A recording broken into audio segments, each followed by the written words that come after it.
For those of you who've seen my previous videos, you'll know that my husband likes to collect toys. Vintage toys, modern toys, he likes to collect them. Some of them he'll do up, some of them he keeps for his own collection, and some of them, well, they just sort of go into the void of time in the shed until he remembers he's got them, and then they'll either become part of his collection or he will restore them and move them on. Now, this little train he got, I don't know what happened to the poor thing. I don't know whether this is grass or I just don't know what it is. But we are going to give it a really good clean today. We are going to get all that muck and grime off of it, ready for Del to repaint and restore back to its original condition. No matter how much I cleaned this beautiful little train, there was a lot of damage to the wheels. There was bits of chipped paint, peeling paint. It still looked bedraggled, bless it. But like I say, once it is cleaned up, Del can get in there and do what Del does best. Between the two of us, we can take this poor, abused piece of machinery and give it a second chance at life. Now, I am not big with the toy refurbishment stuff. I haven't got the tools to do it. So all I'm using to clean this train down is a sewing needle, some cotton buds, and some surgical spirit. Or if you are American, I think you refer to it as rubbing alcohol.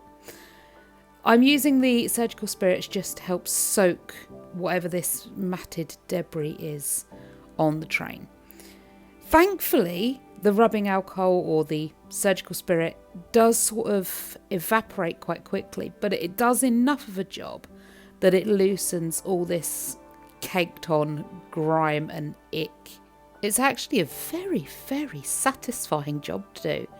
It did take me about an hour and a half, maybe 2 hours, to clean both the train carriage and the main engine part of the train.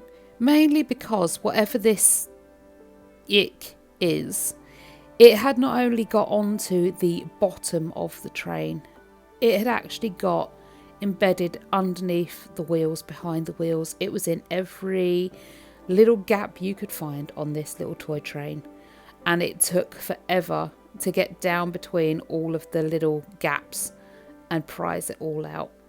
Even with the surgical spirit soaking some of it to make it a bit easier to move, it was still impacted in there big time. It was almost like hair.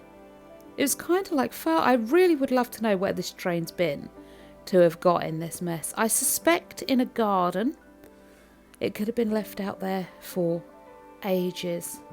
Someone played with their little toy train in the garden and then left it out there and forgot about it until it was found.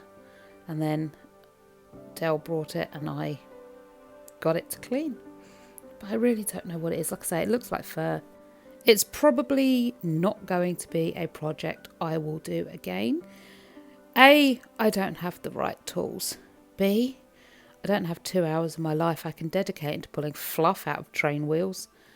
And C, I have the patience for some things. And honestly, on this day, I did have the patience to do it. But it was in the house for about 2 weeks maybe before I actually got round to doing this. So it is something that I don't think I'm going to be revisiting again. As fun as it was and as satisfying it was to pull off all these big clumps. Once you've pulled the big clumps off, it's a bit, I don't know, it's just not as rewarding. Plus, no matter how many of the big clumps I pulled off, it was still pitted and dirty. Well, it wasn't dirty, but it still looked dirty. And it just didn't give me the satisfaction of knowing that I've pulled all this muck off and actually it still looks just as bad. But like I say, Del will take care of that. Del will get all the wheels all shiny and looking pretty again. He'll get all the bits that are supposed to move moving because the wheels are jammed. Some of them turn, but some of them not so much. But he'll get it restored. He'll get it looking beautiful again.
So again, what I'm rubbing on here is that surgical spirit, or if you are American, it is the rubbing alcohol. Apparently it's the same thing. I spent ages researching that because people were like, oh, use rubbing alcohol. And I was like, I don't know what that is. So I did research on it. Turns out they are the same thing. You can pick it up from most pharmacies here in the UK. Where you get it from in other countries, I have absolutely no idea. But yeah, paintbrush and a little bit of surgical spirit means that it just comes off so easy. Look, you just give it a little bit of a scratch up and it just falls off. And then I go over it again in a little while with a Q-tip just to take all that extra yick off.